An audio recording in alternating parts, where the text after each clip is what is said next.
gusto mo ng legit na chika, eto na yun! Chika! Walang filter, walang edit. Chika! Hindi ito fake, hindi ito late. Chika ni Sisa! Lahat ng ganap sa showbiz pag-uusapan natin dito. May nag-break, may nagkabalikan. Tara at pag-usapan. Kung ano man ang chika, alam na ni Sisa. Ito ang Chika ni Sisa. Chika! Ni Sisa! We are number 1 ng 6.7 Energy FM. Panggawag mong sabihin radyo, sabihin mo Energy sa magandang hapon. Metro and Mega Manila. Kapiling nyo na ngayon at nagbabalik ang napakagandang bakla sa balat ng radyo. Wow, claiming, ang lakas ha. Woo, ang lakas. Mas malakas pa sa hanging habagat yan, o, diba? Ako po si Kapitana Sisa at eto na ang Chika ni Sisa. Woo! Magandang hapon din po sa lahat pa rin po na nakatutok via our digital platforms on Facebook, TikTok, and of course, sa ating YT channel on Energy FM 1067. Hello po sa inyong lahat sa makipanig ng Pilipinas at ang mundo. Hello Philippines and hello world. Ganun yun. Ang lakas baka Tony G, o, diba? Pero, syempre, dahil gaganitong ang panahon, diba? Aaraw, uulan. Kanina naranasan ko yan. Diba? Kaninang umaga, sabi ko na nga ba, natuyo na ako eh. Nabasa na naman ng ulan na nakakaloka. Minsan na nga lang mabasa, patakpan ng ulan. Diba na nakakaloka? Pero hindi, diba? Kidding aside, dahil sa mga ganitong klase ng panahon, diba? Yan eto na, dahil nakikinig sa atin si John Bailey. O, diba na nakakaloka? Diba? Makinig ka mabuti, John Bailey, dahil ito, importante ito sasabihin. Pag ganitong mga panahon at ganitong oras, diba? Parang ang sarap magmerienda. Lalo pat kung ang merienda mo ay mainit at tinapay, tas may masarap kang tsaa. O, diba? Kung ikaw ay isang tea lover, aba, eto, pakinggan mo. Meron tayong MX3 Tea with Pandan. Alam mo ba na ang bawat MX3 tea ay gawa sa dahon ng mangustina na hinaluan ng pandan para mas maging refreshing sa ating panlasa. Ang isang sachet ng MX3T ay good for 1 liter of water. Pwede mo siyang enjoy either hot or cold. Maaari mo rin dagdagan ng lemon or honey for added flavor para sa buong pamilya. Etong pinaka-importante sa lahat. Alam mo ba ang pag-inom ng tea or ng MX3T ay makakatulong para ma-detoxify o malinis ang ating katawan from any toxins.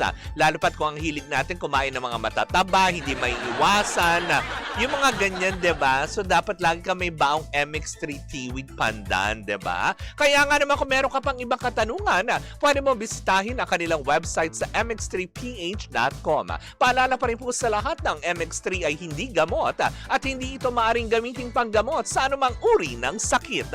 Sa MX3, dito ako believe. Ayan, diba? Dapat lagi yan. Kaya mamaya, pag may mga meetings, lagi ako may baong MX3 dahil hindi may iwasan talaga na yung mga guilty foods like yung pagkain ng mantika, mga prito, diba? At least na nakikleanse ako after.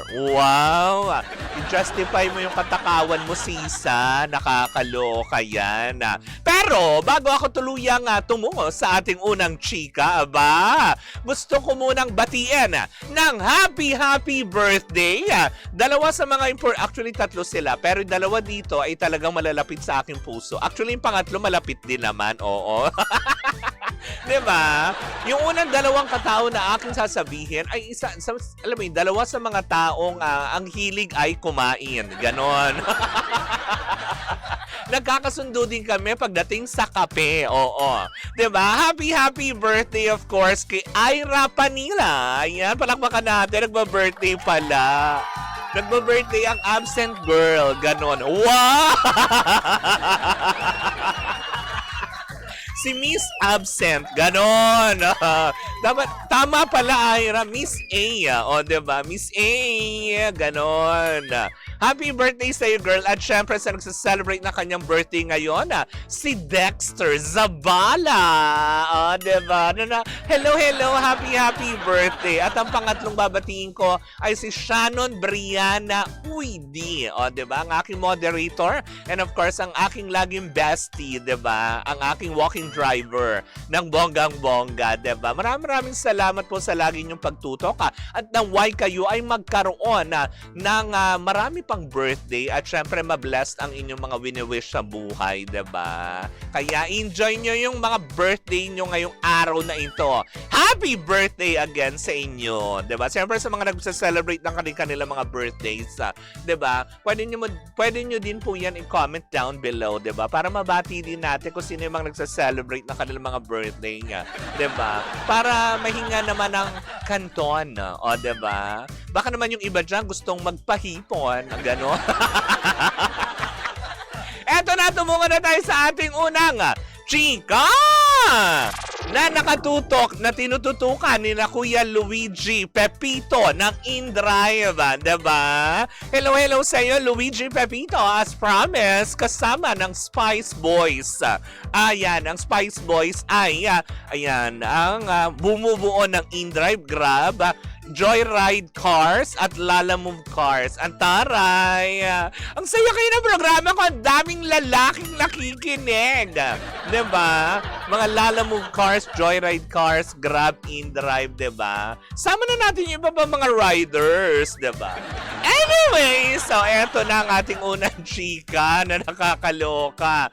Diba? Hindi nalingin sa kalaman natin na tuluyan na nga kinumpiska ng Land Transportation Office ang sports car o ang Porsche Spider na pagmamay-ari ni Derek Ramsey matapos nga itong masita kamakailan sa EDSA ay ngayon ay tuluyan ng hinold dahil ayan, eto na, pumasok na ang Bureau of Customs na sinasabi nga di umano na ang sasakyang nabili daw ni Derek Ramsey sa isang diba, businessman ay smuggled cars na kung saan nga naman ngayon isa siya sa mga listahan na gustong ipatawag ng Bureau of Customs para malaman ang buong detalye. O, diba? Susunod! Ganon, hindi.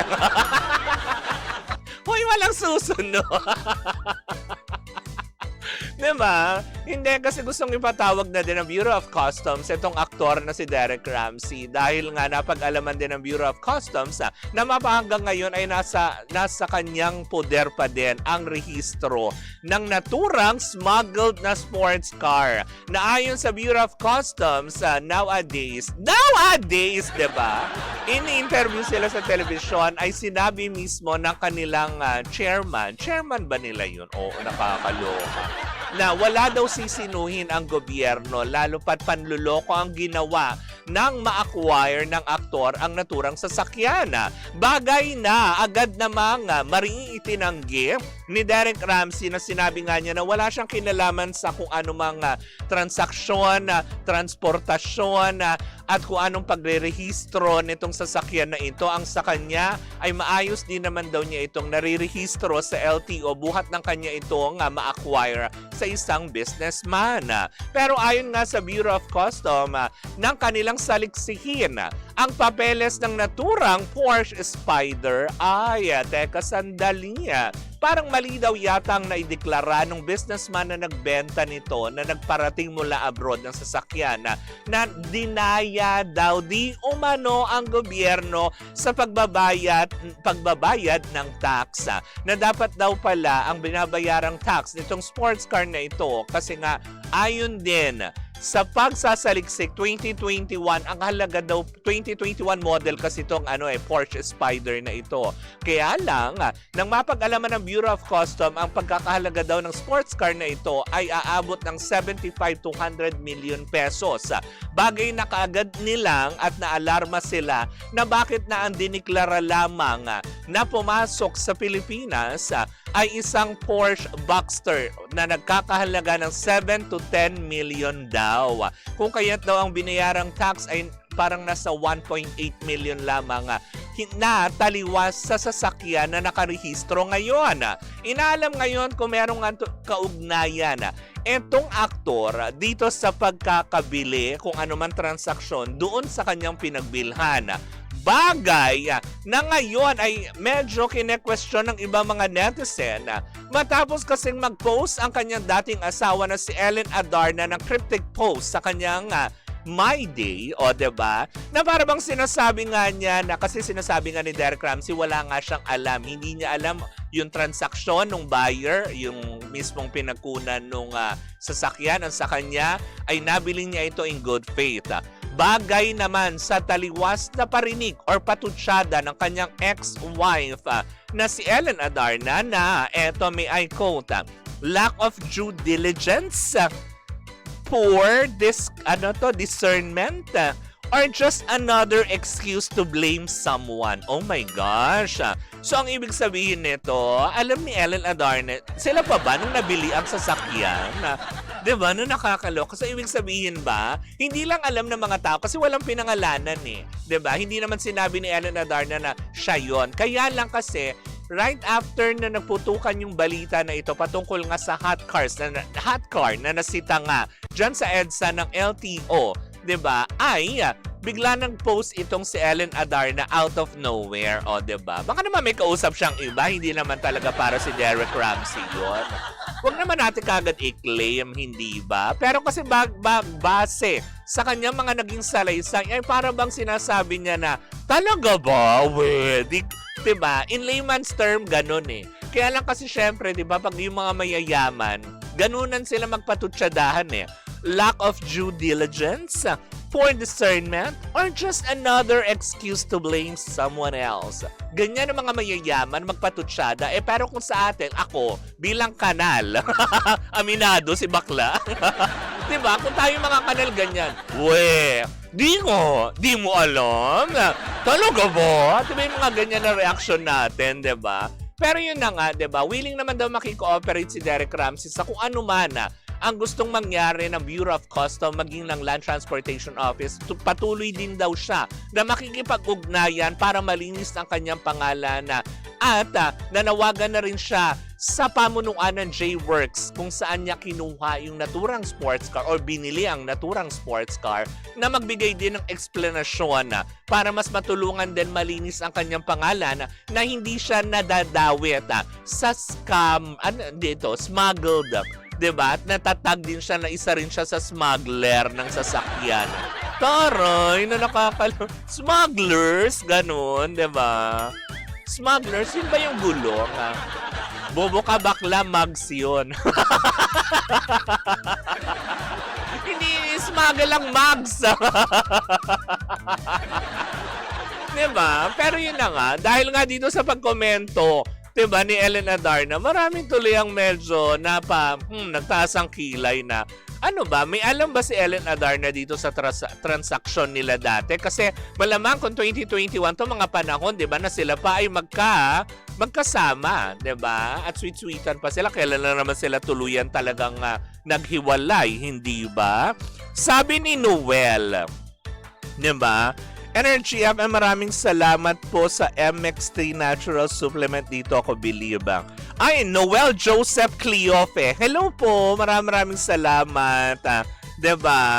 Na nakakaloka. Ay, thank you. Pa-shoutout daw. Sabi niya, principal's office na daw yan si Derek. Hindi nga nililinaw niya. Kasi meron pa ngayon, parang sinasabi nga ni Derek ngayon, diba, na ang tagal ko nang narirehistro, taon-taon pinarirehistro ang sasakyan since 2021 niya na-acquire. 2026 na ngayon. Bakit? Parang may punto rin naman si Derek. Bakit ngayon nyo lang sinisita sa akin yan? Ngayon na ibenta ko na. Diba? Pero marami kasi yan nagsasabi na hindi mo kasi din pa pwedeng sabihin katulad yan, oo, na-acquire mo yan with papers and everything. Ngayon nagkaroon ng problema kasi ikaw yung registered owner. Even the plate number, ikaw ang registered name. Hindi mo rin kasi po pwedeng sabihin na hindi mo to alam, in good faith mo tong binili. Kasi 'di ba marami ng ganyan din na nadawit na ilang artista. Ang masakla pa nga sa kanila, nabili nila yung sasakyan, tapos hindi nila alam, car na pala yung sasakyan. 'Diba? Pag gano'n kasi may pananagutan din yata din sila. Hindi pa pwedeng sabihin na hindi nila alam. Kaya importante sa lahat ng mga bumibili, mapasasakyan man yan, mapabahay at kung ano man ang gusto nyo bilhin na. Huwag mahihiyang magtanong. Sabi nga ni Ate Susan, 'di ba? Oo. 'Di ba laging itanong, ito ba'y malinis? Pag sa titulo, clean title ba ito? Tapos, kung sa sasakyan naman, always make sure before bibili ng mga sasakyan, kung walang record sa LTO, walang mga violation, yung may-ari, background check, yung mga ganyan, 'di ba? Para hindi rin napeperwisyo. Pero yun nga, sabi nga ng ilan, eto na lang ang magiging laban dito talaga ni Derek Ramsey na kung tutulungan siya magsalita ng J-Works. Kasi mukhang hanggang ngayon, ipapatawag na rin ng Bureau of Customs kasi questionable na din. At ayon pa sa chikang atin na sagap, dawit na rin ang LTO kasi bakit narirehistro itong ganitong sasakyan, 'di ba, sa LTO? Kaya, oh my gosh, oh, 'di ba? Gobyerno, yes, dami-damay, ganyan, 'di ba? Kaya alam naman natin, 'di ba, sa Bureau of Customs. Una pa lang sa custom pa lang paano lumusot 'yan? Alam niyo yung spider box term nakalagay. Hindi man lang tinignan yung sasakyan, 'di ba? Yun pa lang questionable na kaagad 'di ba may papers 'yan Pag nakalagay doon, 'di ba, kunwari sabihin mo ito yung Apple. Kahit mo sabihin mo nakakahon yan, sige buksan natin, dapat ganun 'di ba? Tignan natin kung Apple nga. Parang ano yun? Kasi pag sinabing Apple lang, naka-box, 'di ba? Yung pala ang laman durian. Ganon. Di ngayon, nagkandaloko-loko na. Actually, sumatuta lang talaga nito. Kasalanan nung nagpalit-palit kasi ng plate number. Yung friend niyang si Biolago, 'di ba? Kung hindi niya kasi tinamper or pinalitan yung plate number, hindi naman talaga ito masisita. Ganon. Ayan, na. So, good luck. Good luck talaga yung masasabi. Sabi niya, bakit lusot yan? Sabi niya, ba't nalusot yan? Diba, Ate Corina? Yun lang yung tanong dun Paano nakalusot? Sa custom pa lang, 'di ba? Hindi ba dapat 'yan ang isa sa mga pinakatututukan din ng ating gobyerno, 'di ba? Na nakakaloka. Ay nako. Anyways, nako mga pangga, kung saan manahantong ito, kung tuluyan na madadawit o makaklaro ni Derek Ramsey ang kanyang pangalan dito sa smuggle car issue na ito, well, malalaman pa rin natin yan sa mga susunod na araw. In the meantime, mga pangga, tuloy-tuloy po muna ang ating tugtugan. Kapiling niyo pa rin po ang napakagandang bakla. Ako po si Kapitana Sisa at eto pa rin ang Chika ni Sisa. Woo! At tuloy-tuloy pa rin po ang ating tugtugan. Siyempre, dito po lamang yan sa number 106.7 Energy FM. Panggawag mong sabihin radyo, sabihin mo Energy!